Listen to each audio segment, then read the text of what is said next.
Hello friends, ఈరోజు నేను మీ ముందుకు తీసుకొస్తున్న మజ్జిగ పొడి.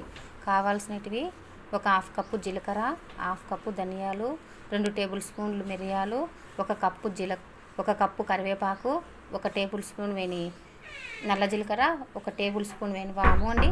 వీటన్నిటిని బాగా వేపుకోవాలా. మనకు కొద్దిగా సొంటి కూడా కావాలండి, అంటే ఎండిపోయిన అల్లాన్ని సొంటి అంటారు. మనం వీటన్నిటిని ఇప్పుడు కడాయి పెట్టేసుకొని వేపుకుందామండి. లైట్గా గోరువెచ్చగా వేపుకోవాలండి, దూరగా, అప్పుడు బాగుంటాయి. ఇప్పుడు ఫస్ట్ వచ్చేసి కడాయి పెట్టేసుకుంటున్నానండి. కడాయి పెట్టేసుకొని మనకి మజ్జిగ పొడి చాలా హెల్త్కి మంచిదండి. ఇప్పుడు మనం కరివేపాకు వేసుకొని స్లోగా వేపుకుందామండి. మనకి నీట్గా కడిగి ఆరబెట్టుకున్న కరివేపాకు కదండి, నీట్గా కొద్దిగా డ్రై అయ్యే వరకు దొడ్డు కనిపిస్తుంది కదా, ఇలాగా డ్రై అయ్యే వరకు వేపుకొని పక్కకు ఉంచుకోవాలండి.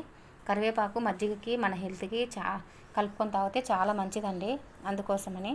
ఇప్పుడు వచ్చేసి మనం ఏం వేసుకుంటున్నాం, ధనియాలండి. హాఫ్ కప్పు ధనియాలు, అందులోనే కొద్దిగా జీలకర్ర, హాఫ్ కప్పు జీలకర్ర. వీటిని కూడా ఒక 5 మినిట్స్ బాగా సన్నమట్టి మీదనే వేపుతున్నానండి, స్లోగా. ఇవి బాగా వేగుతున్నప్పుడు మంచి వాసన వస్తుందండి. వాటిని బట్టి మనం కనుక్కోవచ్చు. మంట ఎక్కించి వేయించుకుంటే అంత మంచిగా ఉండదండి, అందుకోసమని ఇలాగ వేపుకోవాలి. ఇప్పుడు 1 టేబుల్ స్పూన్ నల్ల జీలకర్ర, తర్వాత మిరియాలు, తర్వాత వాము, ఇవన్నిటి కూడా బాగా వేపుకోవాలండి. వేపేసుకొని పక్కన మనం చల్లారనివ్వనికి పక్కన ఉంచేసుకోవాలండి. వేగుతున్నప్పుడు మంచి వాసన వస్తున్నాయండి. వీటి వల్ల మంచి గుమ్మగుమ్మలు కూడా ఉంటుందండి కిచెన్ అంతా. ఇప్పుడు మనం వచ్చేసి సొంటి వేస్తున్నానండి. సొంటి కూడా బాగా కొద్దిగా లాస్ట్న వేస్తే చాలండి, ఆ వేడికి సొంటి వేడి అయిపోతుంది. ఆల్రెడీ ఎండిపోయినది కాబట్టి ఏం ప్రాబ్లం లేదు. ఇప్పుడు వీటన్నిటిని ఒక 2 నిమిషాలు బాగా సన్నమంటి మీద వేపేసుకుందామండి. వేపేసుకొని స్టవ్ బంద్ చేసినానండి.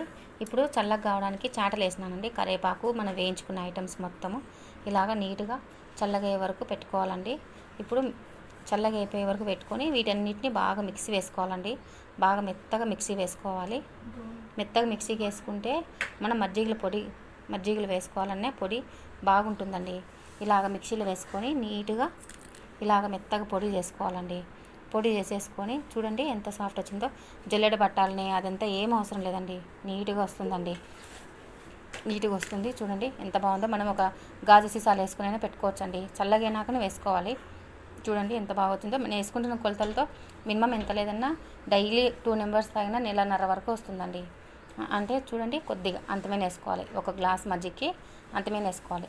నల్ల జీలకర్ర, మిరియాలు, వాము అన్నీ ఉన్నాయి కాబట్టి మన హెల్త్కి మంచిది. మజ్జిగ పొడి డైలీ తాగితే మనం పగులు తిన్న ఐటమ్స్ వల్ల గ్యాస్ పట్టుకోకుండా ఉంటుందండి.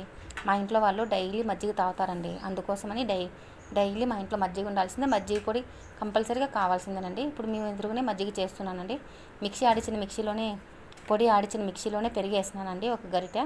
ఇదిగోండి పొడి వేస్తున్నా. మనకి నల్ల జీలకర్ర ఉంది కాబట్టి కొద్దిగా చేదు వస్తుంది, కానీ ఎక్కువ వేసుకుంటే వస్తుందండి, తక్కువ వేసుకుంటే ఏం లేదు. ఇదిగోండి ఉప్పు కూడా వేస్తున్నా. ఇప్పుడు మిక్సీ వేసేసుకుందాం. కొన్ని నీళ్ళు వేసుకొని మిక్సీ వేసేసుకుందాం. చాలు, ఇలాగా బాగా అయిపోయినాయంటే చాలండి.